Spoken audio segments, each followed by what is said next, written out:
নজর রাখবো পরবর্তী সংবাদে। মরশুমের দ্বিমুকুট জয়ের লক্ষ্য নিয়ে কার্যত এবার মাঠে নামছে ব্লাড মাউথ এবং এক ঝাঁক বহিরাজ্যের ফুটবলারদের নিয়ে এবার সাজানো হয়েছে দল এবং রবিবার নিজেদের প্রথম ম্যাচে প্রতিপক্ষ রয়েছে ত্রিপুরা পুলিশ। বিস্তারিত জানবো, আমাদের সাথে রয়েছে প্রতিনিধি বিপ্লব চন্দ। বিপ্লব দা, মরশুমের দ্বিতীয় মুকুট এবং দ্বিতীয় মুকুট জয়ের লক্ষ্য নিয়ে এবার ব্লাড মাউথ নামছে মাঠে, কি রয়েছে বিস্তারিত? দেখো, সারা জাগানো ক্লাব ভারতীয় রাজ্য ফুটবলের ক্ষেত্রে একটা মানে বলতে গেলে কি যে ফুটবলের যে ইতিহাস 1978 থেকে 2024 অর্থাৎ 46 বছরের যে ইতিহাস, এই 46 বছরের ইতিহাসে ব্লাড মাউথ ক্লাবের অনেক ইতিহাসের সাক্ষী রয়েছে এবং সেই ব্লাড মাউথ ক্লাব কিন্তু 2017 সালে ঘোড়া ফুটবল মরশুমে দ্বিমুকুট জয় করেছিল। রাখাল শিল তারা চ্যাম্পিয়ন হয়েছিল এবং লিগ ফুটবলে তারা রানার্স হয়েছিল। এই পর্যায়ে থেকে যখন 2019 সালে সেই দল কোনো এক অজ্ঞাত কারণে সেই দল তৃতীয় ডিভিশনে নেমে যায় এবং সেই তৃতীয় ডিভিশনে নেমে যাওয়ার পর 2021 সালের তৃতীয় ডিভিশন থেকে তারা উত্তীর্ণ হয় দ্বিতীয় ডিভিশনে এবং তারপর 2023 সালের থেকে তারা দ্বিতীয় ডিভিশনে চ্যাম্পিয়ন হয় এবং চ্যাম্পিয়ন হয়ে তারা 2024 সালে কিন্তু প্রথম ডিভিশনে খেলার ছাড়পত্র অর্জন করে। অর্থাৎ এই যে ক্রমান্বয়ে তাদের যে উত্থান এবং পতন যদি ঘটা দেখা যায়, সেক্ষেত্রে আমরা দেখব যে রাজ্য ফুটবলের ইতিহাসে ব্লাড মাউথ ঐতিহ্যবাহী একটা ক্লাব এবং এই ক্লাব এখন পর্যন্ত যে পরিসংখ্যান, সেই পরিসংখ্যান ক্ষেত্রে যেটা উঠে এসছে বা পরিসংখ্যান যতটুকু জানা গেছে, এখন পর্যন্ত তারা প্রায় 20 বার লিগ চ্যাম্পিয়ন হয়েছে ঘরোয়া ফুটবল মরশুমে এবং 11 বার তারা শিল্ড চ্যাম্পিয়ন হয়েছে। অর্থাৎ তাদের ঝুলিতে রয়েছে একাধিক ট্রফি, তাদের ঝুলিতে রয়েছে একাধিক সাফল্য। সেই জায়গায় বিগত 2-3 বছর একটা কারণে তারা পিছিয়ে পড়েছিল এবং সেখান থেকে ক্রমান্বয়ে কিন্তু তারা 2022 সালে তৃতীয় ডিভিশন, 2023 সালে দ্বিতীয় ডিভিশন এবং 2023 সালে চ্যাম্পিয়ন হয়ে তারা প্রথম ডিভিশনে। এবার কিন্তু তারা প্রথম ডিভিশনে যখন খেলবে, আগামীকাল তারা প্রথম ম্যাচ খেলবে এবং তারা প্রতিপক্ষ হয়েছে ত্রিপুরা পুলিশ।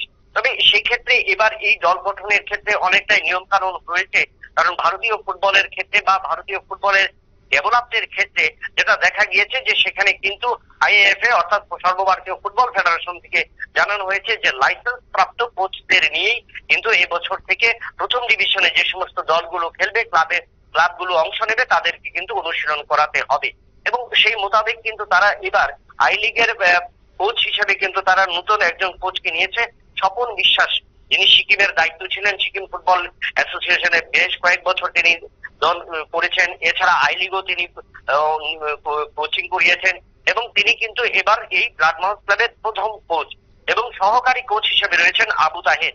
এই দুজনের প্রশিক্ষণেই কিন্তু এবছর ব্লাড মাউথ ক্লাব মরশুম শুরু করবে রবিবার তাদের প্রথম ম্যাচে, অর্থাৎ রাখাল শিল্ড নকআউট ফুটবলের চতুর্থ ম্যাচ তারা খেলবে আগামীকালকে। তবে আজ তারা জার্সি স্পন্সর অনুষ্ঠান এবং সেখানে কিন্তু তারা ক্লাবের যে এই পরিকল্পনা বা দল কিভাবে নিচ্ছে তা নিয়ে কিন্তু তারা খোলাসা করেছে এবং সেখানে তারা দাবি করেছে যে এই বছর তারা মণিপুরের 7 জন ফুটবলারকে দলে নিয়েছে, তাছাড়া স্থানীয় ফুটবলার রয়েছে দলে 8 জন, কলকাতার 3 জন রয়েছে, কর্ণাটকের কেরালার 1 জন এবং পাঞ্জাবের 1 জন ফুটবলার। অর্থাৎ বহির্রাজ্যের এবং রাজ্যের এক ঝাঁক মানে অভিজ্ঞ সম্পন্ন ফুটবলারদের নিয়ে কিন্তু তারা এবছর দল গঠন করেছে। প্রায় 20 লক্ষ টাকা বাজেটের তাদের দল এবং সেই দল গত 21 জুলাই থেকে কিন্তু অনুশীলন শুরু করেছে। অর্থাৎ এই বছর যে 10টি দল রাখাল শিল্ড নকআউট ফুটবলে অংশ নিয়েছে, তাদের মধ্যে থেকে যে সমস্ত দল গুছিয়েছিল তার অনেক আগে থেকে কিন্তু ব্লাড মাউথ ক্লাব এবার কিন্তু ময়দানে নেমেছে। তাদের এবার মূল লক্ষ্য হলো দ্বিমুকুট জয় করা। দ্বিমুকুট বলতে রাজ্যের ফুটবলার থাকছে এই দলে। দেখো, সেই ক্ষেত্রে যে ফুটবলার রয়েছে তাদের সেক্ষেত্রে কিন্তু বহিরাজ্যের ফুটবলার থাকছে, মণিপুরের থাকছে 7 জন, ক্যালকাটার থাকছে 3 জন, কেরালার 1 জন এবং পাঞ্জাবের 1 জন।